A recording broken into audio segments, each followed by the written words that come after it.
할렐루야.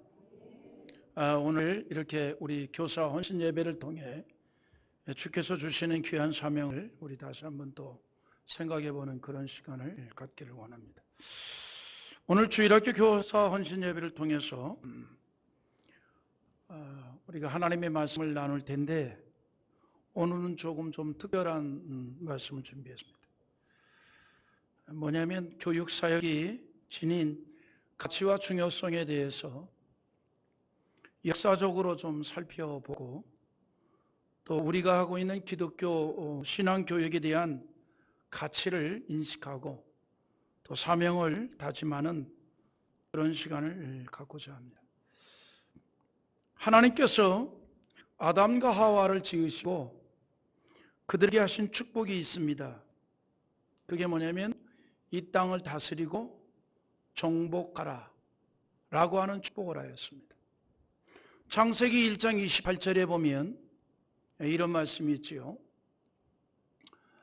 하나님이 그들에게 복을 주시며 하나님이 그들에게 이르시되 생육하고 번성하여 땅에 충만하라, 땅을 정복하라, 바다의 물고기와 하늘의 새와 땅에 움직이는 모든 생물을 다스리라 하시니라 했습니다.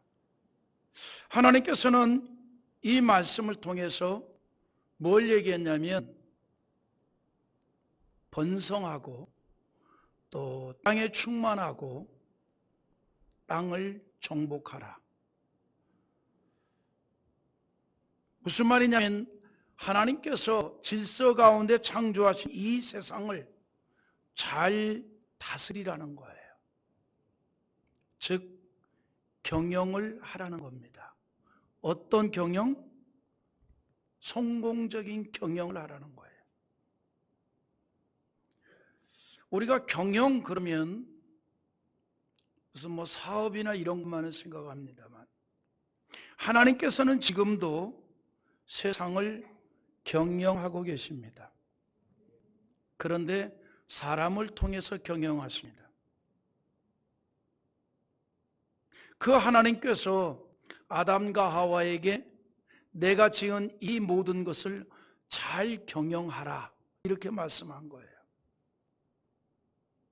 성경에 보면 하나님의 경영하심에 대해서 여러 곳에서 언급하고 있습니다. 예를 든다면 욥기 42장 2절에 주께서는 못 하실 일이 없사오며 무슨 계획이든지 못 이루실 것이 없는 줄 아오니 그랬어요. 무슨 계획이든지 그 계획을 세워서 실현해 나아가는 걸 경영이라고 합니다.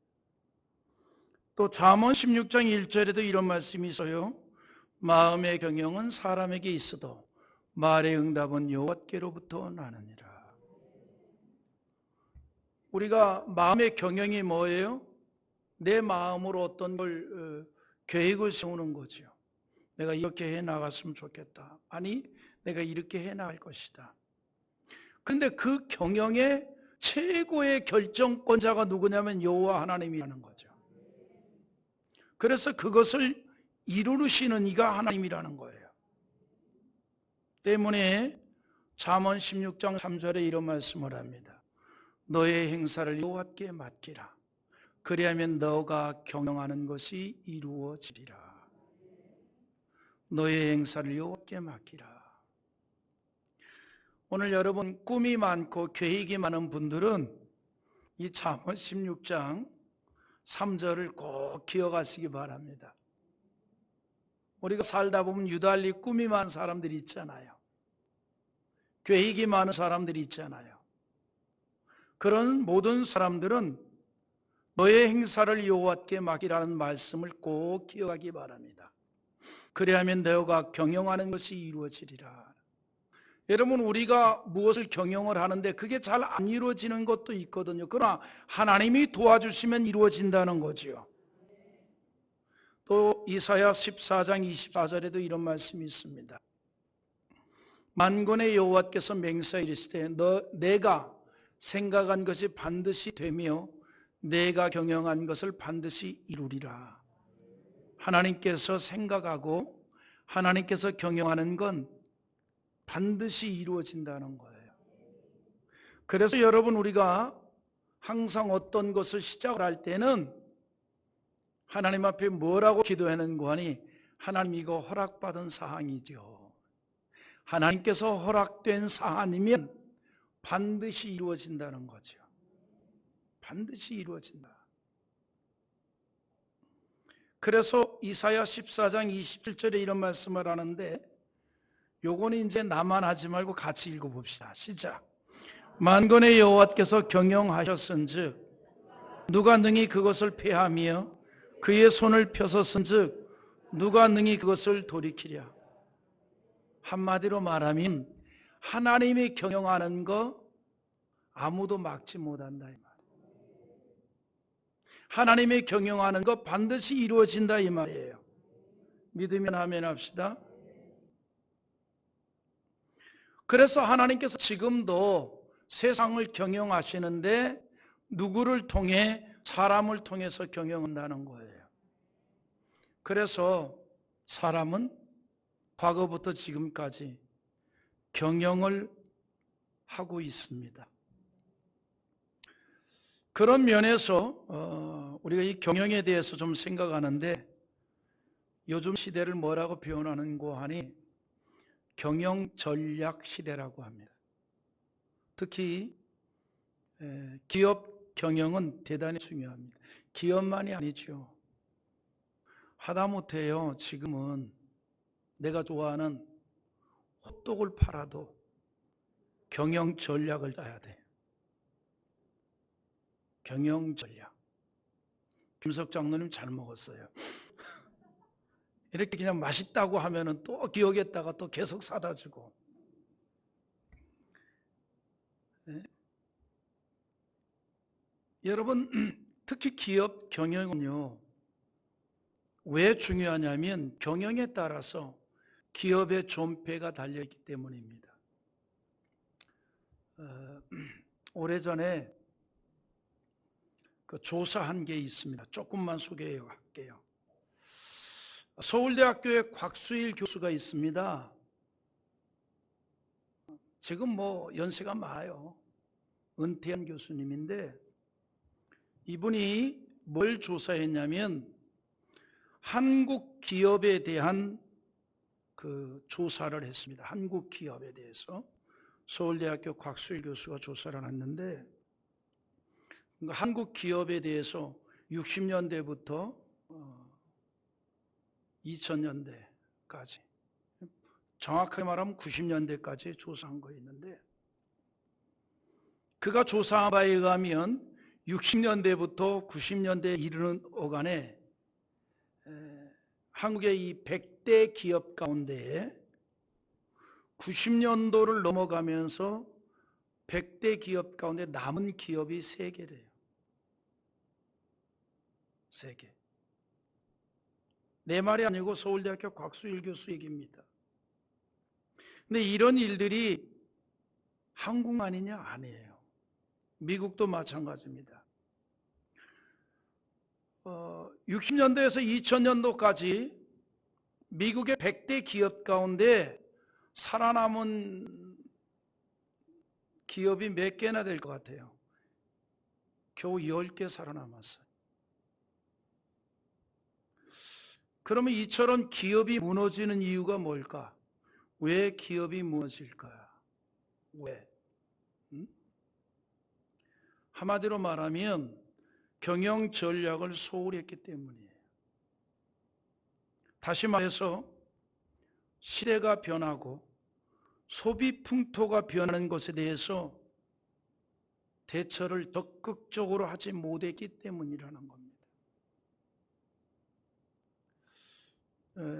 경영학자들이 하는 말이 있습니다. 뭐라고 얘기하냐면 21세기에는요 3년마다 경영 전략이 바뀐답니다.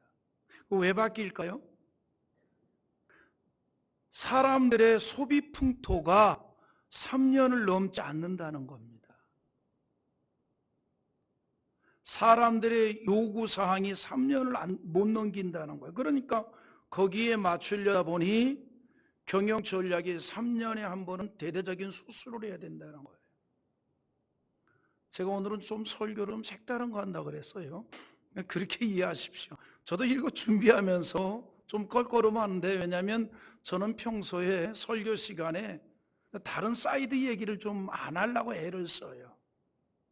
왜냐하면 그 짧은 시간에 하나님의 말씀 한 구절이라도 더 우리가 나누는 게 그게 은혜지, 뭐 이렇게 사이드 얘기를 하는 게 제가 원치를 않거든요. 근데 오늘은 특별한 날이니까 그렇게 이해하면 좋겠습니다. 네. 경영에 관련된 연구를 하는 학자들의 공통된 견해가 있습니다. 경영 여건의 변화에 대처하지 않으면 그 어떤 대기업이라 할지라도 살아남지 못한다. 다 쓰러질 수밖에 없다는 거예요. 그리고 21세기 소비자는 냉철하다는 거예요. 굉장히 냉철하다는 거예요. 어느 정도 냉철하냐면 아주 제가 쉽게 표현을 해드릴게요. 나하고 고경 선생님이 엄청 가깝고 친해요. 본래 친해? 네, 그래. 근데 제가 돈가스 집을 해요.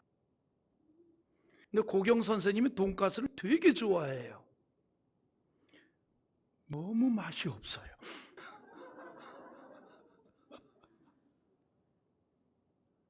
한 번은 와요. 그러나 두 번은 안 옵니다.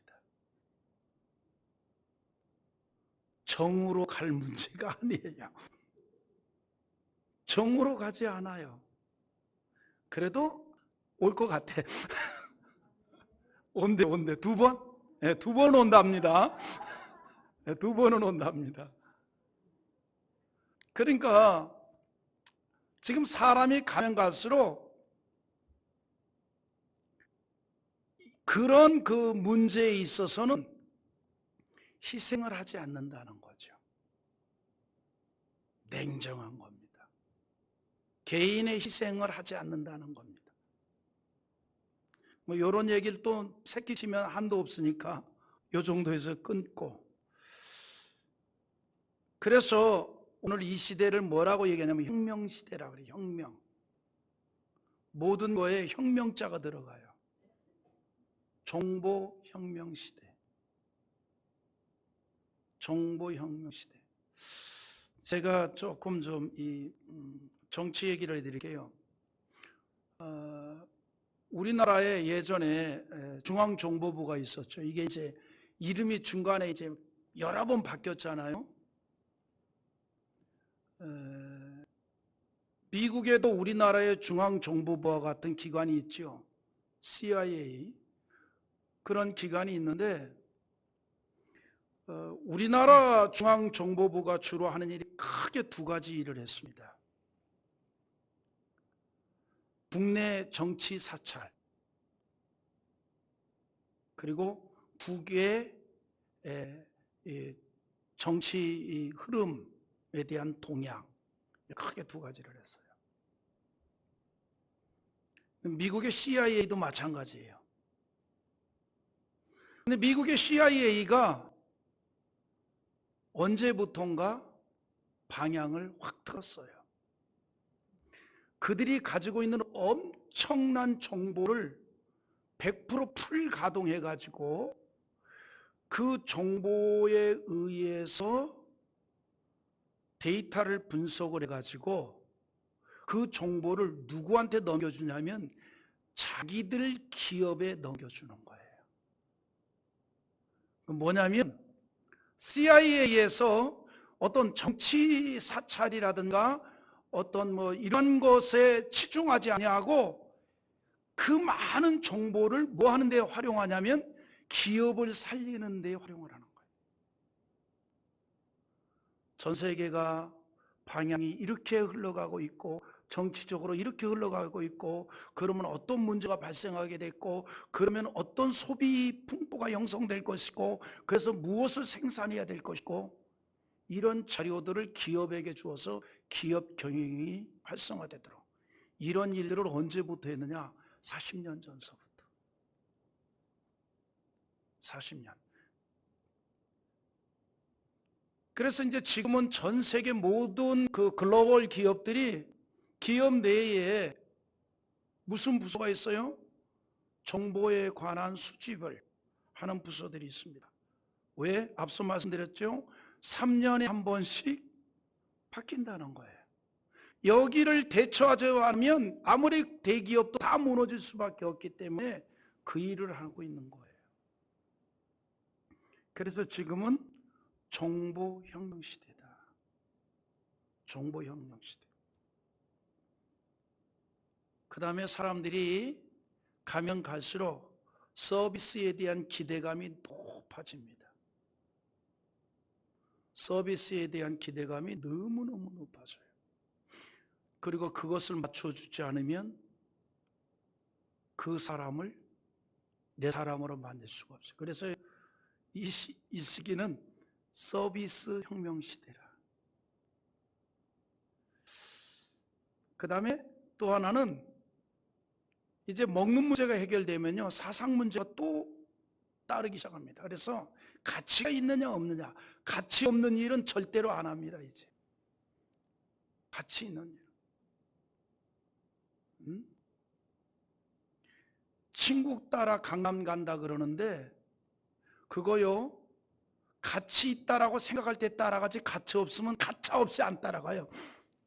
지금 그렇게 되어 있습니다. 그래서 지금은 가치 혁명 시대라.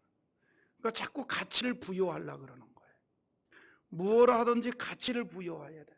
그리고 그 가치에 공감이 될 때에 움직입니다.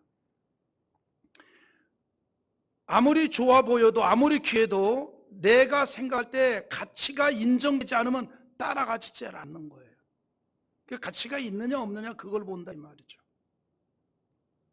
이게 우리의 현실입니다.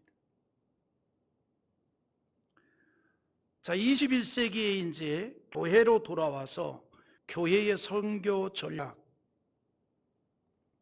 한마디로 말씀드리면 교육 분야의 패권 싸움에 있다, 이렇게 말할 수 있어요. 패권 싸움. 제가요 어렵게 안 하려고 애를 쓰고 지금 준비했습니다. 여러분, 우리가 좀 시대별로 분류를 해보면요, 우리가 19세기서부터 조금만 분류를 하면 우리 한국에 적용을 시켜보면 1900년대는 계몽주의 시대입니다. 그래서 사람의 지식을 깨우치고 가르치고 하는 계몽주의 시대였어요. 계몽주의. 그래서 우리 유명한 거 있잖아요. 상록수. 그 계몽주의 문화의 일환 아닙니까? 상록수가. 예? 안산에 가면 상록수역이라고 있습니다. 거기서 내려가지고 빵빠레를 하나 사서 계속 앞쪽으로만 가서 거밥 먹을 때쯤 되면 공원 하나가 나와요. 그럼 상록수의 주인공이 그 공원에 묻혀 있어요. 계몽주의. 1930년대는 부흥주의 시대입니다. 그리고 60년대는 경제축복주의 시대예요. 경제축복주의.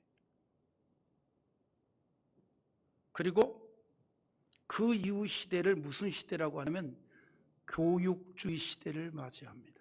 교육주의. 그래서 우리의 부모 세대는 자녀들에게 오직 교육에 올인을 했어요. 교육에 아예 올인을 했어요. 교육만이 살 길이다. 교육만이 살 길이다. 그래서 교육에 올인을 하다 보니까 교육이 된다 하면 사람이 모이는 거예요. 거기에 한국교회가 큰 혜택을 본 거죠. 교육이 된다 하면 모이는 거예요. 그러니까 과거에 60년대, 70년대만 해도 야, 교회 가라 그랬어. 예수 안 믿는 어머니들이 뭐 했어요? 교회 가라. 왜냐하면 거기 가면 뭔가 배울 게 있다. 가라 그랬어요. 예수 안 믿어도 보내줬단 말이에요. 교육제일주의거든. 교육이 된다라고 하면 그냥 협조를 하는 거예요. 이게 한국 교회가 큰 혜택을 입었던 겁니다. 그리고 오늘날 우리 사회가 그러한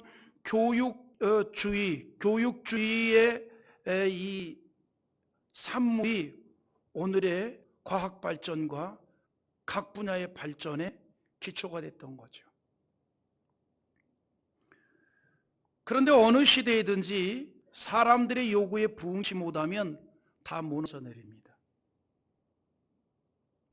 그래서 사회 주변 여건에 적극적으로 대응을 하는 경영을 해야 된다는 거죠.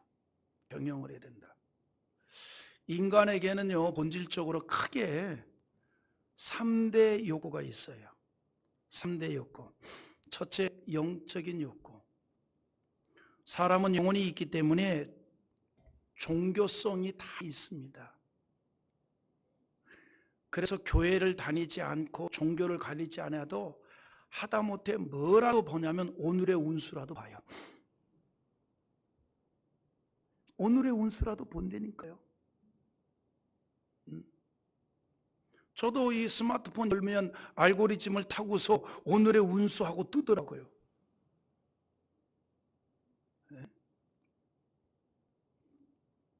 볼 필요는 없지요. 왜냐하면 항상 나는 운수가 좋아. 참, 남의 운수 좋다니까는 셈이 나는지 아멘을 몇몇밖에 안 하네.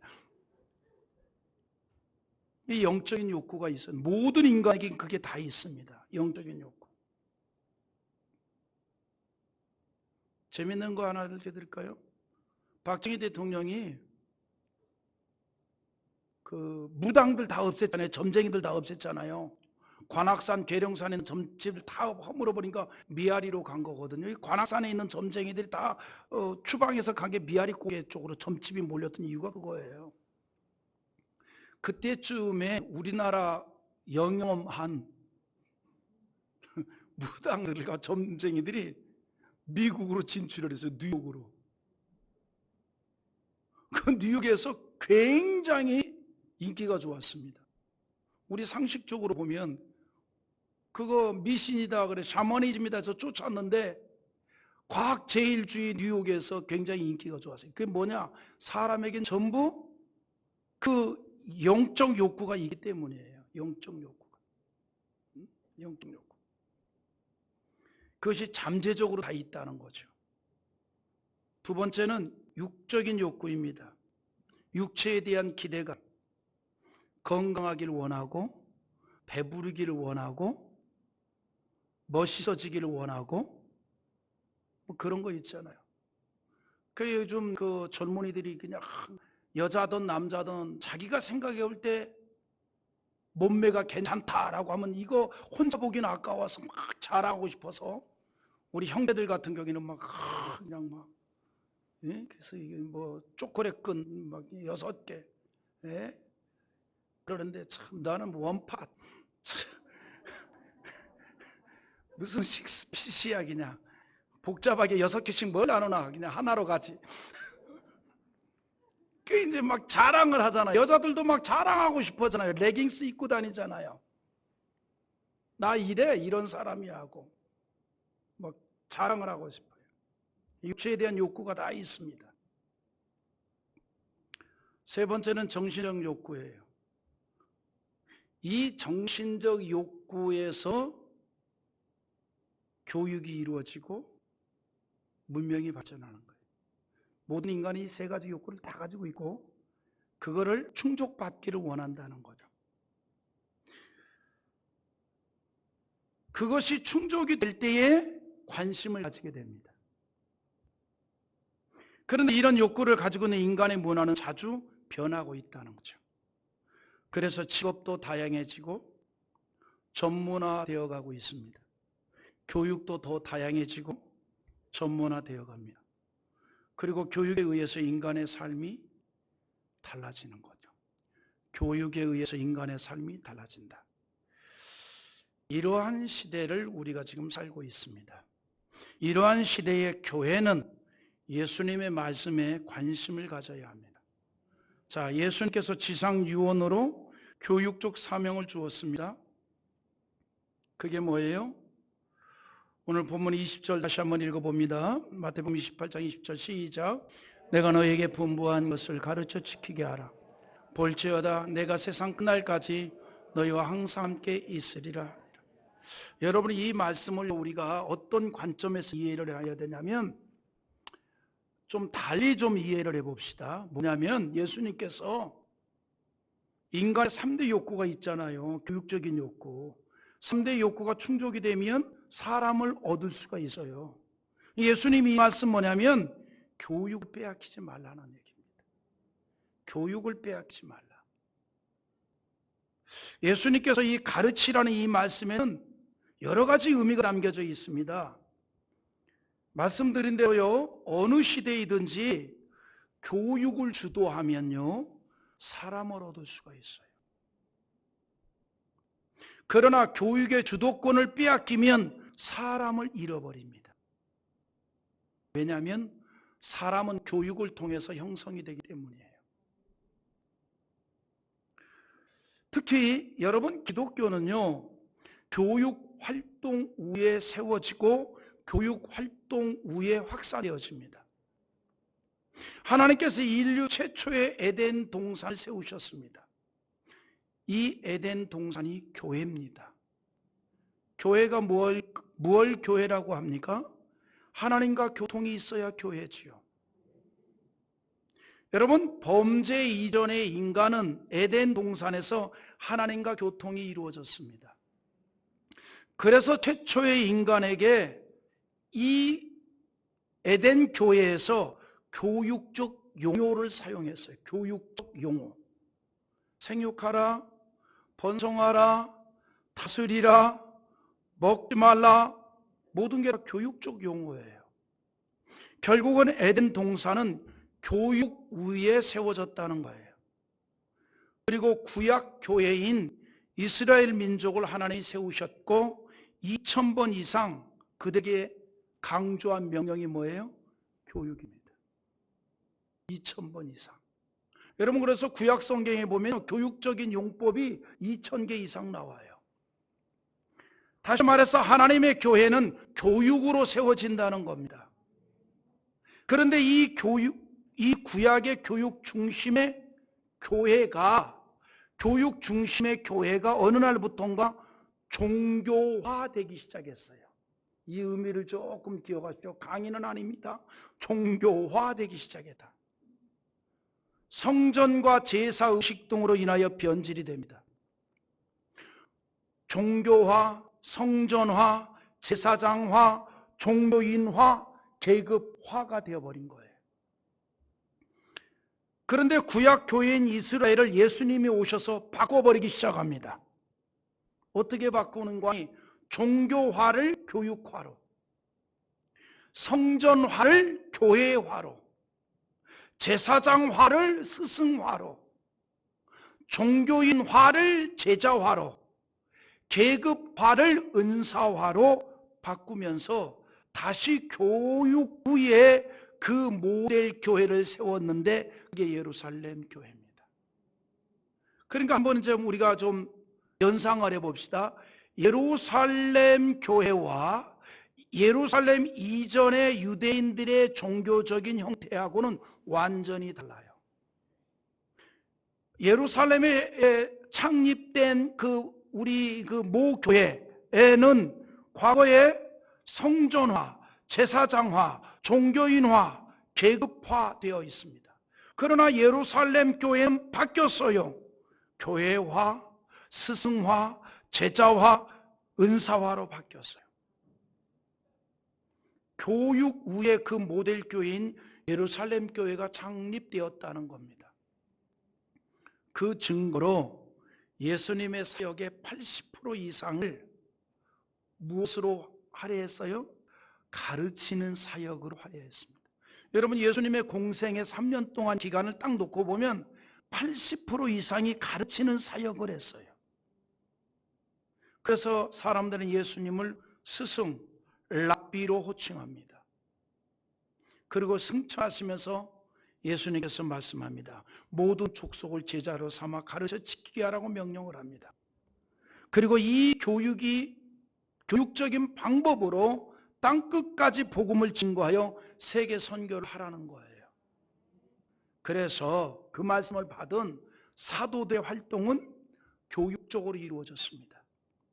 사도들의 사역을 보면 예수 그리스도의 모델을 본받아 교육적으로 이루어졌는데 초대 예루살렘 교회가 그것을 보여주고 있죠. 자, 우리 한번 읽어보죠. 사도행전 2장 42절 한번 보겠습니다. 다 같이 봅니다. 그들이 사도의 가르침을 받아 서로 교제하고 떡을 떼며 오로지 기도하길 힘쓰니라. 여기 뭐라 그래서요? 사도의 가르침을 받아. 이게 예루살렘 교회의 특징이고 초대교회의 특징입니다. 교육적 토대 위에 이루어졌다는 거예요. 또 볼까요? 사도행전 5장 28절 또 읽어보겠습니다. 사도행전 5장 28절 다 같이 봅니다. 이르되 우리가 이 이름으로 사람을 가르치지 말라고 언급하였습니다. 너희가 가서 가르침을 예루살렘에 가득하게 하니 이 사람의 피를 우리에게로 돌리고자 함이로다. 이 가르침이란 말, 뭘 가르쳤느냐 이 말이에요. 어떤 걸 가르쳤느냐 이 말이에요. 앞에 말씀은 사도들의 가르침이고 뒤에 말씀 가르치지 말아야 될 것을 얘기하고 있습니다. 교육을 얘기하는 거예요. 그 다음에 또 하나 볼까요? 갈라디아 6장 6절 한번 읽어봅시다. 갈라디아 6장 6절 시작. 가르침을 받는 자는 말씀을 가르치는 자와 모든 좋은 것을 함께하라. 교육적인 얘기를 계속하고 있습니다. 이처럼 초대교회는 교육 위에 교회가 세워졌습니다. 그래서 사도들의 주 업무에 대해서도 가르침, 즉 교육에 대해서 강조했습니다. 사도들이 초대 예루살렘 교회가 집사님들을 세울 때 사도들이 한 말이 있습니다. 사도들의 이 업무에 대해서 사도행전 6장 4절에 이렇게 말합니다.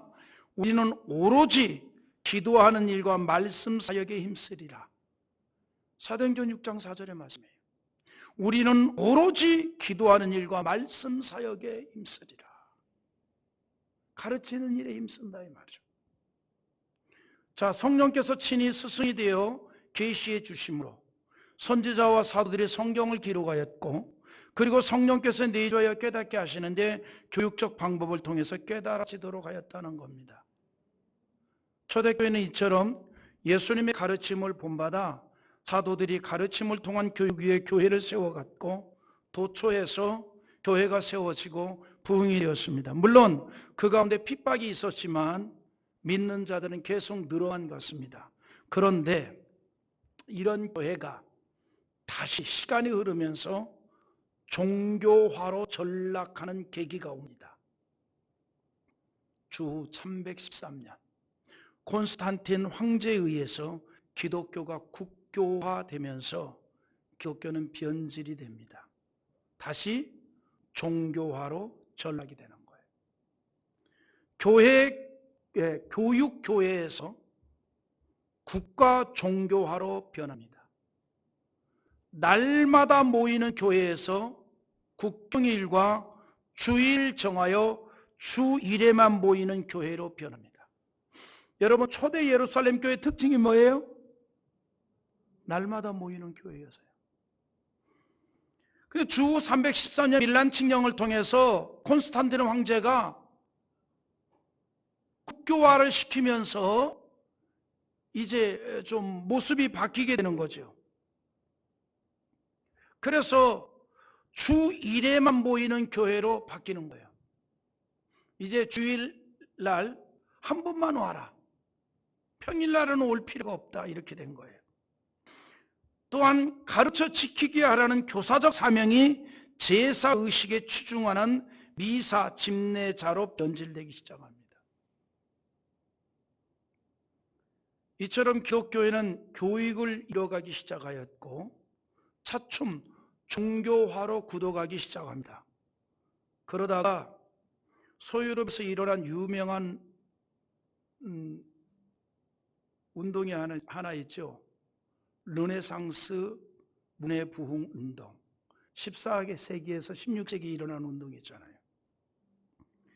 여러분, 이 역사를 좀 건너뛰어서 교회가 이렇게 흘러다가 이 르네상스 문해부흥 운동인 14세기에서 16세기, 이것이 교회에 엄청난 변화를 가져오는 거예요. 어떤 변화냐면, 지금까지는요, 모든 교육을 교회가 주도했습니다. 한 가지 알려드릴게요.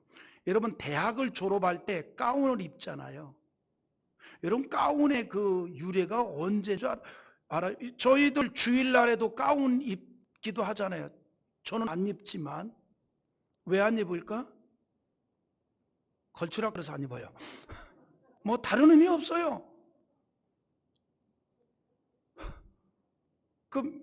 절기 때만 입어요. 그런데 우리가 목회자들이 입는 목회 가운하고 대학 졸업할 때 가운하고 의미는 다르겠죠. 이 가운의 유래가 뭘까요? 여러분 보세요. 초대교회 때 사도들이 가운을 입었을까 안 입었을까? 모를 때는 아무 말 안 하고 가만히 있는 거예요. 그 중간 가지요. 사도들이 가운 안 입었어요. 근데 언제부터 이 가운이 생겼을까요? 여러분, 모든 일반 교육을 교회가 주도했어요. 그리고 수도원에서 오늘날 대학의 효시인 아카데미 운동이 시작이 된 겁니다. 그러니까 대학은 전 세계 인류의 대학은 어디서부터 시작됐냐면 수도원에서 시작됐단 말이에요. 그러면 수도사들 입는 옷이 뭐죠? 그게 오늘날 가운이에요. 수도사들이 입는 옷이 가운이란 말이에요. 그게. 그리고 그 대학이 수도원에서 시작이 됐단 말이죠. 그러니까 르네상스 문해부흥이 일어나기 전까지 모든 교육을 어디서 주관했다? 교회에서. 그러니까 모든 학문이 여호와 하나님을 전제하고 시작이 되는 거예요. 그러다가 르네상스 문해부흥 운동이 일어나면서 교육 운동이 시작이 됩니다. 지금까지 모든 교육을 주도했던 교회가 교육에 대한 주도권을 급격하게 어디로 뺏기는 거 아니? 국가로 뺏기는 거예요. 그러니까 지금까지는 교회가 모든 교육을 주장했는데 그 르네상스 문해부흥 이후에 모든 교회가 주관하던 교육을 어디로 넘깁니까? 국가로 넘기는 거예요. 국가로. 이때부터 교회가 교육권을 교회 주도에서 국가 주도로 빼앗기게 됩니다. 그러니까 결국은 이제는 무슨 일이에요? 교회가 백성들을 교육하는 일을 못하는 거죠. 뺏긴 거예요. 이 현상은 이제 어떤 일이 발생하느냐? 백성들에 대한 선교권을 뺏긴 거예요. 백성들에 대한 선교권을 뺏겼다는 거예요. 교육을 교회가 주도하다가 국가에 넘겨주면서 자연스럽게 형성된 것이 분리주의입니다. 과거에는 통합주의. 그러니까 뭐냐면 교육까지 교회가 주도하는 통합교육. 그런데 이제 이 교육을 국가에 빼앗기면서 분리주의가 형성이 됩니다. 무엇에 대한 분리입니까? 교육과 종교에 대한 분리예요. 그러니까 교회는 교육권을 국가 사회에 빼앗기고 하나님으로부터 시작되어 분리될 수 없는 교육이 이제 분리되는 거예요. 여러분, 교육이 뭡니까? 쉽게 말하면 교육은 사람을 사람답게 만드는 게 교육이에요. 교육을 왜 시켜요? 사람을 사람답게 만들어서 그 사회의 일원으로서 정상적으로 살아도록 하기 위해서 교육을 시키는 겁니다. 그런데 여러분, 사람이 사람답게 되는 것은 사람을 지으신 하나님을 떠나서는 완성될 수가 없어요. 믿어요? 교육이 뭐예요? 사람을 사람답게 만드는 게 교육이에요. 그런데 사람이 사람다워지려면 그를 지으신 여호와 하나님을 떠나서는 완전한 사람의 완성이 이루어질 수 없다 이 말이에요. 그래서 인간 교육은 하나님에 대한 믿음으로부터 시작되는 겁니다. 그렇기 때문에 여호와를 경외하는 것이 지식의 근본이라 그랬잖아요. 잠언 1장 7절 한번 읽어봅시다. 여호와를 경외하는 것이 지식의 근본이거늘 미련한 자는 지혜와 훈계를 멸시하느니라. 하나님을 경외하는 것이 지식의 근본이에요. 그러니까 모든 교육의 시작은 여호와 하나님에 대한 신앙으로부터 시작돼야 된다 이 말이에요. 이게 사람다워지는 것의 시작입니다. 그런데 그래서 지금까지 교회가 교육을 주도했는데 이 교육을 국가에다 뺏겼단 말이에요.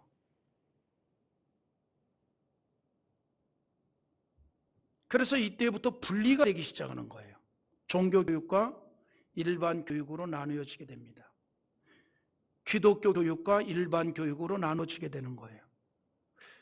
그래서 이제부터 모든 교육은 국가가 책임을 질 것이므로 교회는 뭐만 기독교 교육만 책임을 져라. 이런 현상이 나온 세 가지가 있어요. 세 가지. 첫째, 내가 이것도 원고 줬는데 읽어보시기 바랍니다. 시작. 인간을 하나님으로부터 떼어내 자연에게 예속시키게 하였다. 그러니까 이런 그 분리주의가 낳은 현상 첫째가 뭐냐면 인간을 하나님으로부터 떼어내 자연에게 예속시키게 했다는 거죠.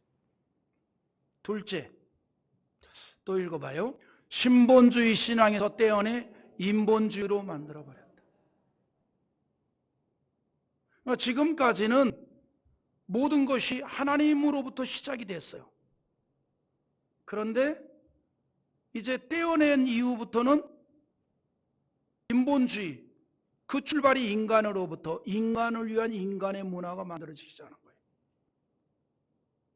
그래서 그 영향을 받아서 형성된 20세기 문화를 휴머니즘 문화라고 합니다.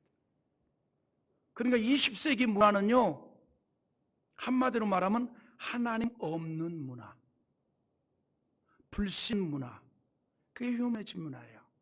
인간을 위한 인간의 문화. 그래서 이 20세기가 낳은 게 뭐예요? 죄악이잖아요. 여러분, 인류 역사 이래 가장 죄악된 문화가 폭발한 시기가 20세기예요. 휴머니즘 문화. 조금만 이해만 하고 가십시다. 셋째, 읽어봐요. 교회의 교육권을 떼어내 하나님 백성이 아니라 국가 백성을 만들어. 그 여러분, 우리가 주일학교 교육하는 이유가 뭐예요? 하나님 백성 만드는 거거든요. 하나님 백성. 근데 이제 하나님의 백성이 아니라 국가 백성을 만드는 거예요. 국가 백성을. 그런데 하나님께서는 아담에게 뭐라고 말씀했는가 하니 땅을 정복하고 다스리라 그랬습니다. 즉 하나님의 백성이 되게 하라는 거예요. 하나님의 백성이란 어떤 것이 하나님의 백성입니까? 하나님의 말씀으로 다스림을 받고 하나님의 말씀을 따르는 신앙의 사람이 되게 하는 겁니다. 르네상스 분리교육 운동으로 인해 교육을 주도했던 교회가 이제 축소되기 시작합니다. 그런데 그거를 보고만 있을 수 없다라고 하는 강력한 신본주의 사상을 가진 자들이 있었어요. 마치 느부갓네살 왕 시대의 사드락 메삭 아벳느고처럼. 곧 끝납니다. 주무시는 분들이 많아져요. 그러나 이거는 제가 한번 좀 다루고 싶었던 내용이라 근자에 와서 제가 지금 다루고 싶은 말들이 너무 많습니다. 가슴에 벅찹니다. 다루고 싶은 말들이 너무너무 많아가지고 혼자만 잘났습니다.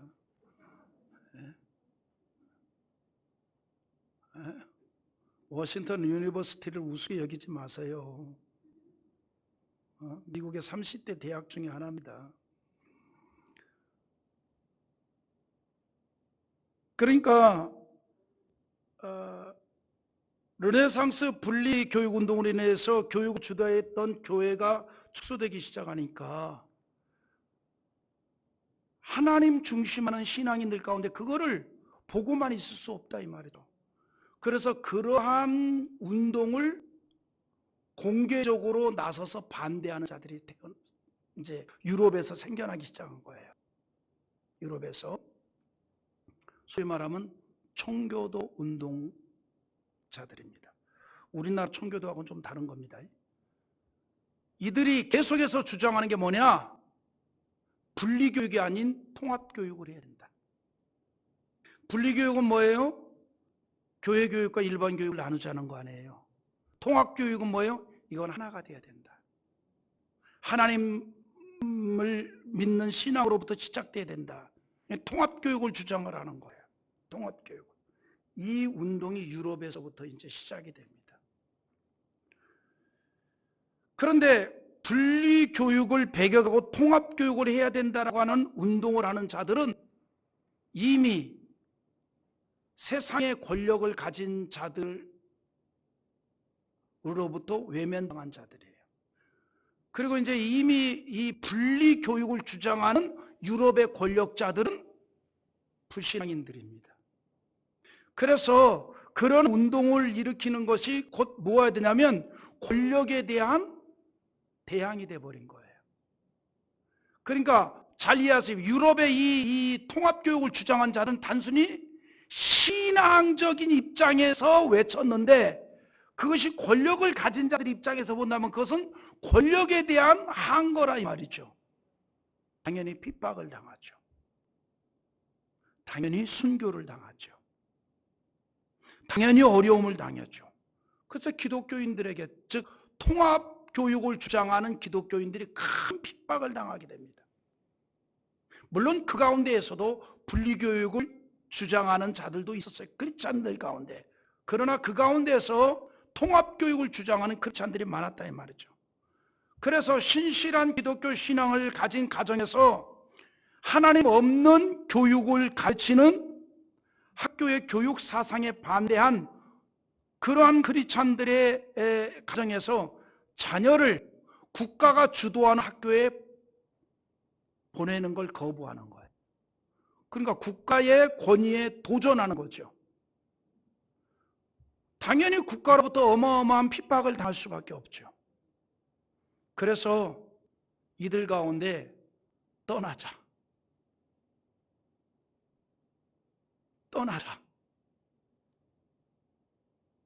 하나님을 온전히 섬길 수 있는 땅을 찾아 떠나자.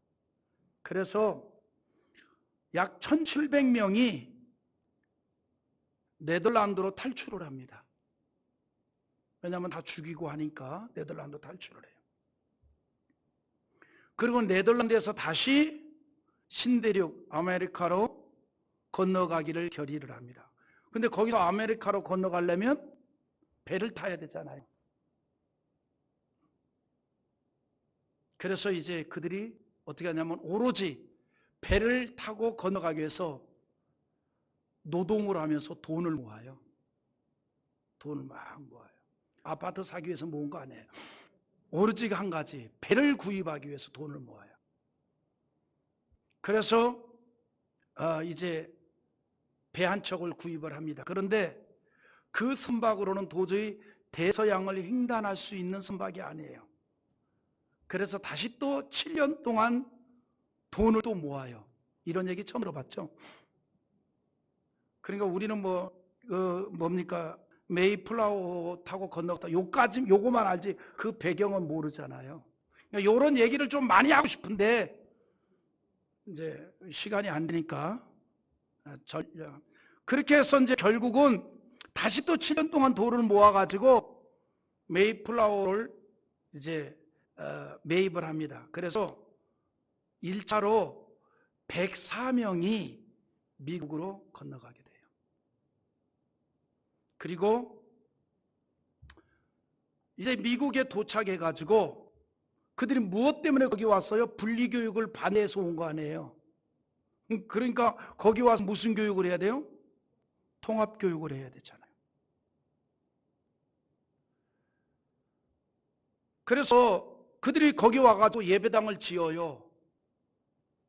그리고 예배당을 짓고 그 예배당이 학교입니다. 예배당이 예배도 드리고 교육도 시키는 학교가 된, 그러니까 통합교육이 시작이 된 거예요. 그것 때문에 미국을 간 거거든요. 그들이 분리교육을 반대해가지고 통합교육 때문에 미국을 간 거예요. 그래서 그것이 미국 국가 건설의 초석을 이루게 됩니다. 여러분, 미국 국가 건설의 초석이 되는 슬로건이 뭔지 알아요? 통합교육 국가 건설이에요. 여기서 말하는 통합교육은 세대 통합을 얘기하는 게 아닙니다. 일반 교육과 기독교 교육으로 분리된 교육을 통합한다는 거예요. 그러니까 모든 교육을 여호와 하나님으로부터 시작한다는 게 통합교육의 정신이에요. 이런 통합교육 국가를 건설한다는 겁니다. 그래서 이때부터 미국 교회는 통합교육 국가 건설에 박차를 가하게 되는데 1680년 보스턴에 도착한 청교도들이 그렇게 결의를 하고 이 교육 선교 국가 건설이 바로 미국 건설의 정신이 됩니다. 이때부터 그렇게 성도들이 원하고 소원하던 빼앗긴 교육을 다시 찾게 되었고 모든 사람들이 교회 안에서 교육이 이루어집니다. 그러니까 교회는 주일에만 모이는 것이 아니라 매일 everyday 매일매일 모이는 거예요. 아침부터 저녁까지 어린이들과 청소년들이 모이는 거예요. 그래서 여러분 이렇게 교회가 교육을 주도하니 다시 교회가 사람을 얻은 거예요. 그러니까 이제 이 청교도들의 자녀들은 눈만 뜨면 어디를 가야 돼요? 교회를 가야 돼요. 주일날만 가는 게 아니라 에브리데이. 그래서 그 이제 평일날에는 예배를 드리고 먼저 예배를 드리고 나누어서 교육을 받는 거예요. 그 교육을 받는 거예요. 소규모 학교들이 만들어지기 시작한 거죠. 초등학교 과정도 있고 우리나라 분교 같은 거죠. 선생님이 여기 뭐 1, 2학년 과목 가르치고 2, 3학년 과목 같은 공간에서 그런 일들이 일어나게 된 겁니다. 중요한 것은 사람을 다시 얻었다는 거예요. 그래서 교회를 중심으로 학교가 세워지고 작은 교실에서 초등과정, 중고등과정 형성이 됩니다. 그러니까 거대 가족이 형성된 거예요. 신앙으로 이루어진 거대 가족. 그렇게 되자 자연스럽게 상하, 좌우 학생들의 이 인격 교육이 이루어지고 사회성 교육이 이루어지고 융화와 사회성 발달에 놀라운 효과를 가져옵니다. 여러분 사실은요, 보세요. 학교 교육이 왜 필요합니까? 두 가지였죠. 학교 교육이. 첫째는 학문 교육, 두 번째는 사회성 교육. 근데 우리 학교 선생님들이 들으면 뭐 하지만 학교 선생님 입에서 나온 말이니까 이제 학교는 사회성 교육만 시키면 되는 거고 이 지식 교육은 학원에서 하는 거죠. 이렇게 얘기를 합니다. 그런데 여러분 대한민국의 학교가 사회성 교육이 될까요? 달리 제가 의미 얘기하는 게 아니에요. 사회성 교육이 불가능합니다. 여러분 사회성이라는 건 뭐냐면요, 수직적인 관계와 수평적인 관계의 융합을 이루는 교육이 사회교육이에요. 그런데 대한민국 교육은요 사회성 교육의 절반밖에 안 됩니다. 수평적인 것만 되지 수직적인 건 안 돼요. 왜?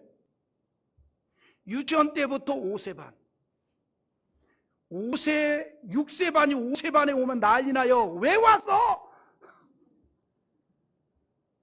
무슨 말이에요? 돼요? 5세 반 아이들이 그렇게 그냥 1년 동안 팍착팍착 하다가 그 다음 해에 6세 반으로 갑니다. 근데 기다리고 있던 6세 반은 7세 반으로 가 있어요. 그리고 또 기다리고 있던 8세반은 초등학교에 1학년 딱 들어가요. 초등학교 가면 이제 형아들 누나들 만나야지. 천만에 1학년. 그냥 자기끼리만 노는 거예요. 그리고 그 다음에 되면 2학년. 나는 언제 형아 만나? 집에 가서 만나. 사회성 교육이 절대로 이루어질 수 없습니다. 학교가 사회성 교육을 제대로 이루어지려면 어떤 지적인 수준 때문에 1학년, 2학년, 3학년, 4학년, 5학년, 6학년을 나눴다 할지라도 적어도 일주일에 한 번, 두 번 이상은요, 전체 학년이 어울릴 수 있는 프로그램을 만들어야 돼요. 그래야 수직적인 거, 수평적인 것이 형성이 돼서 사회교육이 이루어지죠. 여러분, 사회성이 떨어진다는 말이 무슨 말이에요? 적응이 안 된다는 거예요. 제도권 속에 적응이 안 되는 사람은 사회성 떨어진다 그러잖아요. 왜냐하면 초등학교 6년, 중고등학교 6년, 12년 동안 위아래를 만나지 못하고 동급끼리만 만났던 겁니다. 그러니까 돌보는 교육도 잘 안 돼 있고 존경하는 교육도 잘 안 돼 있는 거예요.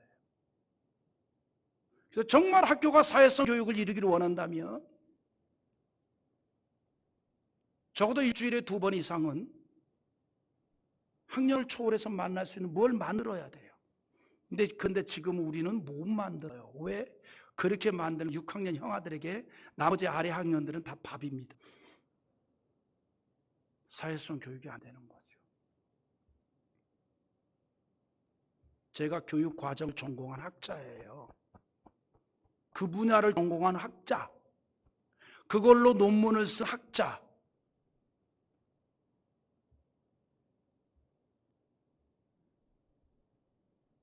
그런데 이제 미국이 이제 그렇게 소수의 무리들이 모여서 교육이 교회에서 이루어지니까 뭐가 이루어져요? 사회성이 이루어져요. 상하 좌우 학생들로 인해서 융화와 사회성 발달에 놀라운 효과를 가져옵니다. 그래서 미국이 잘 이해하세요. 미국은 기독교 국가가 아닙니다. 기독교 국가 아니에요. 그러나 모든 교육을 교회가 장악하자 자연스럽게 기독교 국가로서의 기초가 형성이 된 거죠. 그리고 이 세상, 이 지상에서 유일한 통합 교육을 장악한 국가가 되어 하나님의 축복을 받아 세계 제1등 국가가 된 것이 미국입니다. 그래서 미국이 경제 축복권, 세계 선교 축복권을 부여받았습니다. 물론 후에 미국이 이제 다시 연방 정부가 되면서 다시 교회가 주도하던 교육을 국가에게 내어주게 됩니다. 요거는 다음에 제가 기회 되면 요 문제는 다룰 겁니다. 그러니까 지금까지 잘 오다가 연방 정부가 형성되면서 이제 교회가 주도하던 모든 교육을 우리가 정부가 하겠다. 이제 내놔라. 당신들의 그 버거움을 벗어드리겠다. 그래서 연방 정부에서 교육을 빼앗아가는 거죠. 그러면서 뭘 잃었어요? 사람을 잃은 거예요. 그러니까 여러분, 교육을 뺏기면요, 사람을 잃어버립니다. 자, 이제 우리 형편으로 봅시다. 대한민국. 모든 교육은 어디서 주관하죠? 국가가 주하잖아요. 국가가. 그러니까 우리 교회적인 입장에서 사람을 교회에서 어디로 뺏긴 거예요? 국가에서 뺏긴 거예요. 그러면 우리의 국가 교육은 전제하는 게 있지요. 신이 없다. 이걸 전제하는 교육이잖아요. 특히 지금 대한민국의 교육은 누가 장악했습니까? 전교조에서 장악했잖아요. 앞으로요, 교감, 교장 되려면 전교조 가입 안 하면 불가능합니다. 교장, 교감은요, 대한민국에서는 초중고 교장, 교감하려면 전교조 가입 안 하면 불가능해요. 아예 시스템이 못하도록 되어 있습니다. 그들은 하나님 없는 문화를 정착하려는 사상이 기반되어 있습니다. 그래서 우리의 교육은 영향을 받으면 받을수록 불신자의 길을 갈 수밖에 없는 교육 형태예요. 일반 교육을 받으면 받을수록 있는 신앙도 다 까먹어버리는, 있는 신앙도 다 없어져 버리는 그러한 형국을 가지고 있다는 거죠. 이게 우리의 교육 현대 형편이라 이 말입니다. 이런 현실에 있는 우리는 이제 정신을 차려야 됩니다. 사명을 가지고 하나님의 말씀을 가르쳐야 합니다. 이거 한마디 하려고 이렇게 길게 끌고 온 거예요.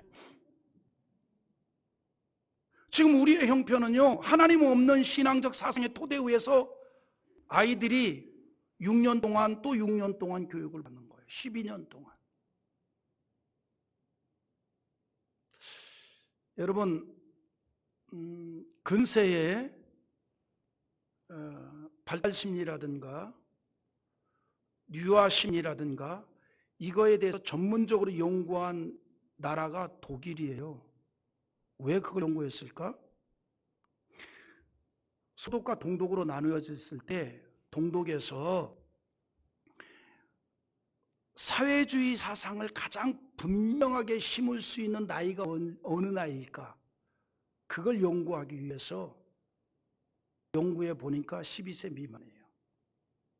그래서 여러분, 그래서 지금도 중국에서는, 가까운 데 중국에서는 12세 미만에게 종교 교육을 못 시키도록 되어 있어요. 12세 미만은 무슨 교육만 시켜야 되냐면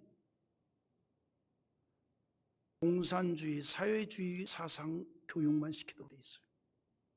법으로 금합니다. 그건 왜 그러느냐?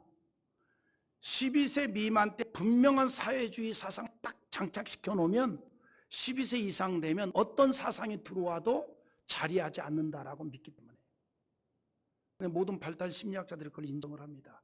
그래서 12세 미만의 사상을 어떤 사상을 받아들이냐라고 하는 게 굉장히 중요하다는 거죠. 그래서 중국이 12세 미만 아동들에게 꼭 기독교 교육이라든가 이런 걸 주입하면 극형에 처합니다. 사형당해요.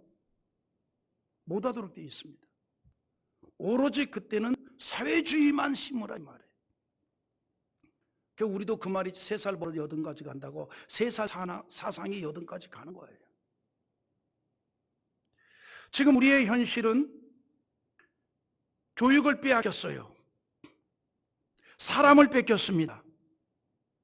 그리고 우리의 국가교육은 하나님 없는 사상에 기반되어서 실시되고 있기에 국가교육을 받으면 받을수록 하나님 없는 신앙의 삶이 될 수밖에 없다 이 말입니다.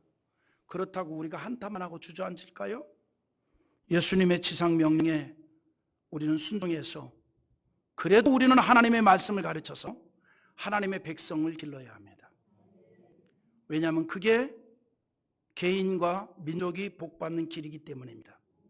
그런 면에서 주일학교 교육은 매우 중요하다는 거죠. 하나님께서 인간을 지으실 때에 인간은요, 교육적 존재로 지으셨습니다. 무슨 말이냐면 인간은 태어날 때부터 교육적 존재로 출생합니다. 다시 말해서 인간은 동물하고는 달라요. 인간은 교육을 통해서 가능성과 가소성을 가지고 태어났다 이 말입니다. 그러니까 인간은 무슨 말이냐면 폐쇄적 완결된 존재가 아니고 개방된 미완의 존재라는 겁니다. 따라서 인간은 교육을 통해서 만들어지는 거예요. 인간은 교육을 통해서 만들어진다. 그래서 인간은 폐쇄된 완결된 존재가 아니고 개방적 미완의 존재다. 개방되어 있다는 거죠. 그래서 그 개방된 걸 통해서 받아들인 걸 대로 형성이 되는 겁니다. 프로이드가 한 말이 있어요. 인간의 기소 본능. 여기에 인격적인 행동에 대해서 말했습니다. 인간의 행동은 의식과 무의식 속에서 이루어지는데 인간 행동이 10%라고 하는 의식의 영향을 받아서 이루어지고 이 10%의 의식은 90%라고 하는 전의식, 무의식의 영향을 받는다는 겁니다. 이걸 뭘로 비유했는가 하니 빙산으로 비유해서, 빙산 아시죠? 바다에 있는 떠다니는 얼음 덩어리. 근데 눈으로 보이는 해수면 위에 나와 있는 것은 전체 빙산 크기의 10%예요. 해수면 아래에 90%가 있습니다. 그 숨겨진, 감춰진 90%의 빙산이 떠받들어서 10%를 해면 위에 보이게 한 거예요. 이걸 프로이드가 비유를 들었습니다. 90%를, 보이지 않은 90%를 전의식, 무의식, 그리고 보이는 것을 의식이라 말입니다. 이 10%의 의식에 의해서 사람의 행동이 이루어진다는 거죠. 그런데 이 사람의 행동을 이루게 하는 10%의 의식은 90%의 무의식의 영향을 받고 있다는 거예요. 그러면 이 90%의 무의식이 언제 형성이 되느냐? 학자들 간에 약간의 논란이 있습니다만 공통된 견해, 12세 미만에 이루어진다. 그러니까 사람의 인격이 언제 만들어져요? 12세 미만 때 다 만들어진다는 겁니다. 다만 괴팍하게 만들어진 인격이 나중에 장성해서 자기 수련을 통해서 잠시 잠재우고 있을 뿐이죠. 그러나 그것이 언젠가 불시에 스프링이 튀어오르듯이 제어하던 것이 사라지면 튀어올라올 수도 있다는 겁니다. 그래서 시카고 대학의 벤자민 분 교수가 아동이 7세만 되면 인격의 85%가 형성이 된다 그랬습니다. 그래서 우리가 어렸을 때 더 많이 예수를 접촉시켜야 돼요. 무의식적으로 신앙적인 사람이 되게 만들어야 된다는 거예요. 그래서 때만 되면 교회로 불러들여야 돼요. 여러분, 그래서요, 지금 우리 주일학교 아이들이 몇 명 있는데 주일학교 공식 예배가 아니라 할지라도 이러한 예배에 동참시키는 게 크게 도움이 되는 겁니다. 90%의 무의식이 형성이 되고 있는 중입니다. 신앙적 무의식, 기소 본능이 이루어지기 시작할 수 있다 이 말입니다. 바울이 믿음의 아들이요 목회자인 동역자였던 디모데에게 이런 말을 합니다. 디모데후서 3장 15절 결론인데 한번 읽고 마칩시다. 또 어려서부터 성경을 알았나니 성경은 능히 너로 하여금 그리스도 예수 안에 있는 믿음으로 말미암아 구원에 이르는 지혜가 있게 하느니라.